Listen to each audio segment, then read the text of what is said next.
ವೀಕ್ಷಕರೇ, ಬೆಂಗಳೂರಿನ ವೈಯಾಲಿಕವಲ್ನ ಮಹಾಲಕ್ಷ್ಮಿಯ ಬರ್ಬರ ಹತ್ಯೆ ಕೇಸ್ ಇಡೀ ರಾಜ್ಯಾದ್ಯಂತ ಸಖತ್ ಸೆನ್ಸೇಷನಲ್ ಸುದ್ದಿಯಾಗಿ ಹೊರಹೊಮ್ಮಿತ್ತು. ಅದಲ್ಲದೆ ಈಕೆಯನ್ನು ಹತ್ಯೆ ಮಾಡಿದ್ದು ಯಾರು ಅನ್ನೋದು ಕೂಡ ಒಂದು ದೊಡ್ಡ ಪ್ರಶ್ನೆಯಾಗಿಯೇ ಉಳಿದುಹೋಗಿತ್ತು. ಮೊದಲು ಈ ಒಂದು ಕೇಸಲ್ಲಿ ಒಂದು 3-4 ಜನರ ಮೇಲೆ ಅನುಮಾನ ಪಟ್ಟರಾದರೂ ಅತಿ ಹೆಚ್ಚು ಅನುಮಾನ ಇದ್ದದ್ದು ಸೆಲೂನ್ ಶಾಪ್ನ ಅಶ್ರಫ್ ಎಂಬುವನ ಮೇಲೆ. ವೀಕ್ಷಕರೇ, ಇಲ್ಲಿ ಈ ಅಶ್ರಫ್ ಮೇಲೆ ಅನುಮಾನ ಬರೋದಕ್ಕೆ ಮುಖ್ಯ ಕಾರಣ ಏನು ಅಂದ್ರೆ, ಅಲ್ಲಿದ್ದಂಥ ಸುತ್ತಮುತ್ತಲಿನ ಜನ ಎಲ್ಲ ಈ ಅಶ್ರಫ್ ಬೆಳಗ್ಗೆ 9 ಗಂಟೆಗೆ ಆಕೆ ಕೆಲಸ ಮಾಡುವಂತ ಜಾಗಕ್ಕೆ ಡ್ರಾಪ್ ಮಾಡಿ ಮತ್ತೆ ಆಕೆ ಸಂಜೆ ಅಥವಾ ರಾತ್ರಿ ಸುಮಾರು 8ರಿಂದ 9 ಗಂಟೆಗೆ ಬರುವಾಗ ಆಗಲೂ ಕೂಡ ಈಕೆನ ಮನೆ ಹತ್ರ ಆತನೇ ಡ್ರಾಪ್ ಮಾಡ್ತಿದ್ದ. ಇದನ್ನ ಆ ಏರಿಯಾದಲ್ಲಿ ಇದ್ದವರೆಲ್ಲರೂ ಕೂಡ ನೋಡ್ತಾ ಇದ್ರು. ಈತ ಆಕೆ ಜೊತೆ ತುಂಬಾ ಕ್ಲೋಸ್ ಆಗಿ ಇರೋದ್ರಿಂದ ಬಹುಶಃ ಇವರಿಬ್ಬರ ಮಧ್ಯೆ ಏನೋ ನಡೆದು ಈತನೇ ಹತ್ಯೆ ಮಾಡಿರಬೇಕು ಅಂತ ಎಲ್ಲರ ಅನುಮಾನ ಆಗಿತ್ತು. ಅದಾದ್ಮೇಲೆ ಆಕೆ ಗಂಡನ ಮೇಲೂ ಕೂಡ ಅನುಮಾನ ಪಟ್ರು. ಆದರೆ ತನಿಖೆಯಲ್ಲಿ ಆತನ ಪಾತ್ರ ಕೂಡ ಏನೂ ಇಲ್ಲ ಅಂತ ಗೊತ್ತಾಗುತ್ತೆ. ನಂತರ ಪೊಲೀಸರಿಗೆ ಇವ್ರ್ಯಾರು ಕೊಲೆ ಮಾಡಿಲ್ಲ ಅಂದ್ರೆ ಮತ್ತೆ ಈ ಒಂದು ಕೊಲೆಯನ್ನ ಮಾಡಿದವರು ಯಾರು ಅನ್ನೋದು ಒಂದು ದೊಡ್ಡ ಪ್ರಶ್ನೆಗೆ ಉಳಿದು ಹೋಗುತ್ತೆ. ಆಗ ಪೊಲೀಸರು ಮಾಡುವಂತ ಕೆಲಸ ಏನಂದ್ರೆ, ಈಕೆಯ ಜೊತೆ ಸಂಪರ್ಕದಲ್ಲಿದ್ದಂತ ಅಥವಾ ಈಕೆಯ ಫೋನ್ನಲ್ಲಿ ಕಾಂಟ್ಯಾಕ್ಟ್ನಲ್ಲಿ ಇದ್ದಂತ ನಂಬರ್ಗಳನ್ನೆಲ್ಲವನ್ನು ಕೂಡ ಟ್ರ್ಯಾಕ್ ಮಾಡೋದಕ್ಕೆ ಶುರು ಮಾಡ್ತಾರೆ. ಆ ನಂಬರ್ಗಳಿಗೆ ಯಾವ್ಯಾವ ಕರೆ ಬರ್ತಾ ಇದೆ, ಎಲ್ಲೆಲ್ಲಿಂದ ಬರ್ತಾ ಇದೆ ಅನ್ನೋದನ್ನ ಟ್ರ್ಯಾಕ್ ಮಾಡೋದಕ್ಕೆ ಶುರು ಮಾಡ್ತಾರೆ. ಆಗ ಅವ್ರಿಗೆ ಅನುಮಾನ ಬಂದದ್ದೇ ಈ ಮುಕ್ತಿ ನಿರಂಜನ್ ಎಂಬುವನ ಮೇಲೆ. ಆತ ಒರಿಸ್ಸಾದಿಂದ ತನ್ನ ತಮ್ಮನಿಗೆ ಕರೆ ಮಾಡಿ ನಡೆದ ಎಲ್ಲವನ್ನೂ ಕೂಡ ತಿಳಿಸಿದ್ದ. ಆಗ ನಮ್ಮ ಕರ್ನಾಟಕ ಪೊಲೀಸರು ಒಂದು ತಂಡವನ್ನು ರಚನೆ ಮಾಡಿ ಒರಿಸ್ಸಾಗೆ ಹೋಗೋದಿಕ್ಕೆ ಸಿದ್ಧತೆಯನ್ನ ಮಾಡ್ಕೊಳ್ತಾರೆ. ಆದ್ರೆ ಕರ್ನಾಟಕ ಪೊಲೀಸರಿಗೆ ಒರಿಸ್ಸಾ ಪೊಲೀಸರಿಂದ ಒಂದು ಆಘಾತ ಸುದ್ದಿ ಬರುತ್ತೆ. ಅದೇನಪ್ಪ ಅಂದ್ರೆ, ಈ ಮಹಾಲಕ್ಷ್ಮಿ ಹತ್ಯೆ ಆರೋಪಿ ಮುಕ್ತಿ ನಿರಂಜನ್ ಆತ್ಮಹತ್ಯೆ ಮಾಡ್ಕೊಂಡಿದ್ದಾನೆ ಎಂಬ ಸುದ್ದಿ ನಮ್ಮ ಕರ್ನಾಟಕದ ಪೊಲೀಸರಿಗೆ ಗೊತ್ತಾಗುತ್ತೆ. ಈ ಒಂದು ಸುದ್ದಿಯನ್ನು ಕೇಳಿ ನಿಜಕ್ಕೂ ಅವ್ರಿಗೆ ಶಾಕ್ ಆಗುತ್ತೆ. ಯಾಕೆಂದ್ರೆ ಆತನನ್ನ ರೆಡ್ ಹ್ಯಾಂಡ್ ಆಗಿ ಹಿಡಿಬೇಕು ಅಂತ ಅವರು ಅಲ್ಲಿಯೇ ಹೋಗ್ತಾ ಇದ್ರು. ಆದ್ರೆ ಅಷ್ಟರಲ್ಲಿ ಇಂಥ ಒಂದು ಸುದ್ದಿ ಅವ್ರಿಗೆ ತಲುಪಿತ್ತು. ಈ ಒಂದು ಘಟನೆ ಆಗಿರೋದು ಪಂಡಿ ಗ್ರಾಮದಲ್ಲಿ.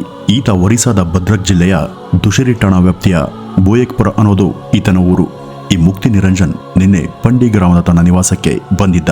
ಆತ ಸ್ವಲ್ಪ ಹೊತ್ತು ಮನೆಯಲ್ಲಿ ಕಾಲ ಕಳೆದಿದ್ದ. ನಂತರ ಆತ ತನ್ನ ಸ್ಕೂಟಿಯಲ್ಲಿ ಅವನ ಒಂದು ಲ್ಯಾಪ್ಟಾಪ್ ಅನ್ನು ತೆಗೆದುಕೊಂಡು ಮನೆಯಿಂದ ಹೊರಟಿದ್ದ. ಅದಾದ್ಮೇಲೆ ಆತ ಎಷ್ಟು ಹೊತ್ತಾದ್ರೂ ಕೂಡ ಮನೆಗೆ ವಾಪಸ್ ಬರಲೇ ಇಲ್ಲ. ನಂತರ ಅಲ್ಲಿ ಯಾರೋ ಸ್ಥಳೀಯರು ಈ ಮುಕ್ತಿ ನಿರಂಜನ್ ದೇಹವನ್ನ ನೋಡಿ ಈತ ಆತ್ಮಹತ್ಯೆ ಮಾಡಿಕೊಂಡಿರುವಂತಹ ಸುದ್ದಿಯನ್ನ ಅವ್ರ ಮನೆಯವರಿಗೆ ಮುಟ್ಟಿಸ್ತಾರೆ. ನಂತರ ಈ ಒಂದು ಸುದ್ದಿ ಒರಿಸ್ಸಾ ಪೊಲೀಸರಿಗೆ ಗೊತ್ತಾಗಿ ಅವರು ಈ ಒಂದು ಸುದ್ದಿಯನ್ನ ಕರ್ನಾಟಕದ ಪೊಲೀಸರಿಗೆ ಮುಟ್ಟಿಸಿದ್ರು. ವೀಕ್ಷಕರೇ, ಇನ್ನು ಈ ಮುಕ್ತಿ ನಿರಂಜನ್ ಯಾರು ಅಂತ ನೋಡೋದಾದ್ರೆ, ಈತ ಈ ಮಹಾಲಕ್ಷ್ಮಿ ಕೆಲಸ ಮಾಡ್ತಿದ್ದಂತಹ ಒಂದು ಫ್ಯಾಷನ್ ಫ್ಯಾಕ್ಟರಿಯಲ್ಲಿ ಟೀಮ್ ಹೆಡ್ ಆಗಿದ್ದವನೇ ಈ ಮುಕ್ತಿ ನಿರಂಜನ್. ಈತ ಹೆಬ್ಗೋಡಿಯಲ್ಲಿ ತನ್ನ ತಮ್ಮನ ಜೊತೆ ವಾಸ ಇದ್ದ. ಈತ ತನ್ನ ಸಹೋದ್ಯೋಗಿ ಆಗಿದ್ದಂತ ಮಹಾಲಕ್ಷ್ಮಿ ಜೊತೆ ಸ್ನೇಹವನ್ನ ಬೆಳೆಸಿದ್ದಾನೆ.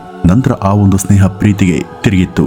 ಸೆಪ್ಟೆಂಬರ್ 1ನೇ ತಾರೀಕು ಎಂದಿನಂತೆ ಮಹಾಲಕ್ಷ್ಮಿ ಮತ್ತು ಮುಕ್ತಿ ಇಬ್ಬರು ಕೂಡ ಕೆಲಸಕ್ಕೆ ಹಾಜರಾಗಿದ್ರು. ಆದ್ರೆ ಸೆಪ್ಟೆಂಬರ್ 2ನೇ ತಾರೀಕು ಮಹಾಲಕ್ಷ್ಮಿ ವೀಕ್ ಆಫ್ ತೆಗೆದುಕೊಂಡು ಅವತ್ತು ನೆಲಮಂಗಲದ ತನ್ನ ತಾಯಿ ಮನೆಗೆ ಹೋಗ್ಬರೋದಾಗಿ ಹೇಳಿದ್ಲು. ಆದ್ರೆ ಅವತ್ತು ಮಹಾಲಕ್ಷ್ಮಿ ಯಾರ ಸಂಪರ್ಕಕ್ಕೂ ಸಿಗ್ಲಿಲ್ಲ.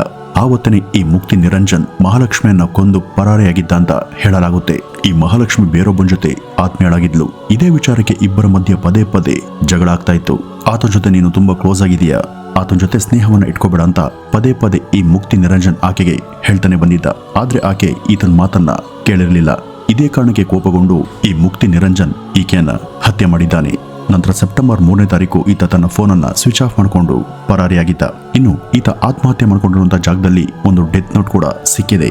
ಆ ಒಂದು ಡೆತ್ ನೋಟ್ ಅಲ್ಲಿ ಈತ ಬರೆದಿರೋ ಪ್ರಕಾರ ಈ ಅಶ್ರಫ್ ಎನ್ನುವಂತ ವ್ಯಕ್ತಿ ಏನಿದಾನೆ, ಈತ ಈ ಮಹಾಲಕ್ಷ್ಮಿಯನ್ನ ಬೆಳಗ್ಗೆ ಮತ್ತೆ ಸಂಜೆ ಪದೇ ಪದೇ ಆಕೆಯನ್ನ ಪಿಕಪ್ ಮಾಡೋದು ಮತ್ತು ಡ್ರಾಪ್ ಮಾಡೋದು ಮಾಡ್ತಿದ್ದ. ಇದು ಈ ಮುಕ್ತಿ ನಿರಂಜನ್ಗೆ ಇಷ್ಟ ಆಗ್ತಿರ್ಲಿಲ್ಲ. ಅವನು ಪದೇ ಪದೇ ಆಕೆಗೆ ಹೇಳ್ತಾನೆ ಬಂದಿದ್ದ, ಯಾರವನು, ಅವನ ಜೊತೆ ಯಾಕೆ ನೀನು ಅಷ್ಟೊಂದು ಸಲಿಗೆಯಿಂದ ಇದ್ದೀಯಾ, ಅವನು ಯಾಕೆ ನಿನ್ನನ್ನ ಬೆಳಗ್ಗೆ ಮತ್ತೆ ಸಂಜೆ ಪದೇ ಪದೇ ಡ್ರಾಪ್ ಹಾಗೂ ಪಿಕಪ್ ಮಾಡ್ತಿದ್ದಾನೆ, ನೀನು ಅವನ ಜೊತೆ ಸಲಿಗೆಯಿಂದ ಇರೋದನ್ನ ನಿಲ್ಲಿಸುವಂತ ಆತ ಬುದ್ಧಿ ಹೇಳಿದ್ದ. ಆಗ ಈ ಒಂದು ಜಗಳ ಅತಿರೇಕಕ್ಕೆ ಹೋಗಿ ಹತ್ಯೆ ಮಾಡಿದೆ ಅಂತ ಬರೆದಿದ್ದಾನೆ. ಸೆಪ್ಟೆಂಬರ್ 3ನೇ ತಾರೀಕು ನಾನು ಆಕೆ ಮನೆಗೆ ಹೋಗಿದ್ದೆ. ಈ ಒಂದು ವಿಷಯವನ್ನು ಮಾತಾಡುವಾಗ ಆಕೆ ನನಗೆ ಹೊಡೆಯೋದಕ್ಕೆ ಬಂದ್ಲು.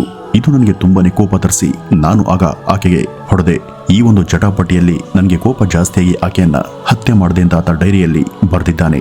ನಂತರ ಆ ಒಂದು ದೇಹವನ್ನ ಏನ್ ಮಾಡಬೇಕು ಅಂತ ಗೊತ್ತಾಗದೆ ಆಕೆಯ ದೇಹವನ್ನ ತುಂಡರಿಸಿ ಸುಮಾರು 59 ಪೀಸ್ ಮಾಡಿದೆ ಅಂತ ಕೂಡ ಆತ ಅದರಲ್ಲಿ ಬರೆದಿದ್ದಾನೆ. ಆಮೇಲೆ ಆಕೆ ದೇಹವನ್ನ ಫ್ರಿಡ್ಜ್ ನಲ್ಲಿಟ್ಟು ಪರಾರಿಯಾದೆ ಅಂತ ಬರೆದಿದ್ದಾನೆ. ಇದಾದ್ಮೇಲೆ ಆತನಿಗೆ ಈ ಪೊಲೀಸರು ತನ್ನನ್ನು ಬಂಧಿಸಿ ಜೈಲಿಗೆ ತಳ್ತಾರೆ. ನನಗೆ ಖಂಡಿತ ಮರಣದಂಡನೆ ಶಿಕ್ಷೆ ಆಗುತ್ತೆ ಅನ್ನೋದು ಆತನಲ್ಲಿ ಭಯ ಹೆಚ್ಚಾಗಿದೆ. ಈ ಒಂದು ಭಯದಲ್ಲಿ ಆತ ಆತ್ಮಹತ್ಯೆಯನ್ನು ಕೂಡ ಮಾಡಿಕೊಂಡಿದ್ದಾನೆ. ವೀಕ್ಷಕರೇ, ಇಂಥ ಕೇಸ್ಗಳನ್ನ ನೋಡಿದಾಗ ಇವತ್ತು ಈ ಸಮಾಜ ಎತ್ತ ಸಾಗ್ತಾ ಇದೆ ಅನ್ನೋದು ನಿಜಕ್ಕೂ ಭಯವನ್ನ ಹುಟ್ಟಿಸೋ ರೀತಿ ಇದೆ. ಈ ಪ್ರೀತಿ, ಪ್ರೇಮ, ಹಣ, ಆಸ್ತಿ, ಅಕ್ರಮ ಸಂಬಂಧಗಳು ಕೇವಲ ಇಂಥವುಗಳ ಹಿಂದೆ ಹೋಗಿ ಇವತ್ತು ನಮ್ಮ ದೇಶದ ಎಲ್ಲ ರಾಜ್ಯಗಳಲ್ಲೂ ಕೂಡ ಜನ ತಮ್ಮ ಪ್ರಾಣವನ್ನ ಕಳೆದುಕೊಳ್ತಿದ್ದಾರೆ. ಇದಕ್ಕೆಲ್ಲ ಕೊನೆ ಯಾವಾಗ ಅಂತ ನೋಡುವುದಾದರೆ ಮನುಷ್ಯನಲ್ಲಿ ಆಸೆ ಅನ್ನೋದು ಯಾವಾಗ ಸಾಯುತ್ತೋ ಆಗ ಇದಕ್ಕೆಲ್ಲ ಮುಕ್ತಿ ಸಿಗುತ್ತೆ ಅಂತ ಹೇಳ್ತಾ ಇವತ್ತಿನ ಈ ಒಂದು ವಿಡಿಯೋವನ್ನ ಇಲ್ಲಿಗೆ ಮುಗಿಸೋಣ. ನಮಸ್ಕಾರ ವೀಕ್ಷಕರೇ. ಅಮೆಜಾನ್ ಗ್ರೇಟ್ ಇಂಡಿಯಾ ಫೆಸ್ಟಿವಲ್ ಮತ್ತು ಫ್ಲಿಪ್ಕಾರ್ಟ್ ನಲ್ಲಿ ಬಿಗ್ ಬಿಲಿಯನ್ ಡೇಸ್ ಇನ್ನೇನು ಶುರುವಾಗಲಿದೆ. ಈ ಮಾರಾಟಗಳು ಇಡೀ ವರ್ಷದಲ್ಲಿ ಒಮ್ಮೆ ಮಾತ್ರ ಬರೋದು. ಇದರಲ್ಲಿ ಹಲವು ವಸ್ತುಗಳು ಅತ್ಯಂತ ಕಡಿಮೆ ಬೆಲೆಯಲ್ಲಿ ಸಿಗ್ತವೆ. ಹಾಗಾಗಿ ನಿಮ್ಮ ಮನೆಗೆ ಬೇಕಾದಂತ ಗೃಹೋಪಯೋಗಿ ವಸ್ತುಗಳು, ಮೊಬೈಲ್ಗಳು, ಲ್ಯಾಪ್ಟಾಪ್ಗಳು ಹೀಗೆ ಯಾವುದೇ ವಸ್ತುಗಳನ್ನ ನೀವು ಖರೀದಿ ಮಾಡೋದಕ್ಕೆ ಇದು ಸೂಕ್ತ ಸಮಯ. ಆದ್ರೆ ಈ ಒಂದು ಮಾರಾಟದಲ್ಲಿ ಯಾವ ಉತ್ಪನ್ನಗಳ ಬೆಲೆ ಕಡಿಮೆಯಾಗಿದೆ, ಯಾವ ಕಾರ್ಡ್ಗಳಲ್ಲಿ ಉತ್ತಮ ಆಫರ್ಗಳಿವೆ, ಯಾವ ವಸ್ತುಗಳ ಮೇಲೆ ಯಾವೆಲ್ಲ ಆಫರ್ಗಳಿವೆ, ಈ ಎಲ್ಲ ಡೀಲ್ಗಳ ಬಗ್ಗೆ ನೀವು ತಿಳಿಬೇಕು ಅಂದ್ರೆ ಡೀಲ್ಸ್ ಬಾಬಾ ಟೆಲಿಗ್ರಾಮ್ ಚಾನಲ್ಗೆ ಜಾಯ್ನ್ ಆಗಿ.